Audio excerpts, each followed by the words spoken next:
enguuto eriho oburingwa bwa kilomitina niyo yatandikirwe kukorwa kandi igihe kyakwanira mu byaro bibiri ebirimu emigamba hamwe na Kitangi. Abatuura bagira ngo enguuto gituye nebacyumbaniza na munonga mu bwire bw'enjura ubwo bari kurabyamu amate hamwe n'ebindi bihingwa byabo. Omwe n'omwe aha hariho business ekyo ni kimwe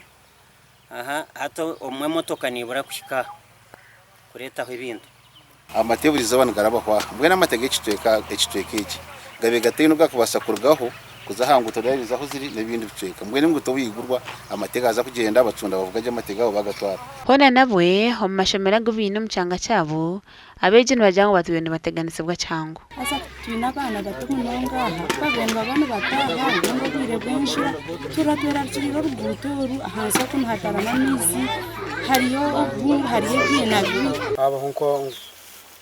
nkapacho imotoka za polisi nibonaho kuraba nenguuto nebanungi abantu bagumana barabamo okutandika ihuriro gukora enguuto egi babanize bayishonda mu sente abo kugira ngo gomborere karama kubafaho simirwa abantu ba community egi ako abantu bagashita barona na sente zabo bayitaho kubazitireho nito twena twakontributinga twataho nabwo nkize sime MP wo mukazo w'ikitwekeki akatero sente atereraho miliyoni yagiteraho nga eshaha y'abacyara baba binenda kandi tutine enguuto chugumire umuntu kuza kurwa mukaye kuzo mu irwariro kandi ubundo tine motoka konka none kuhagire nk'icyako wakuyamba ba ambulance y'irwariro edene ho kuraba. Aba bashabire district okugumanira kakufaho hanguto zabo abo kugira ngo bazikozesa kutambuza amati gacha kwa Paulo turi yamureba.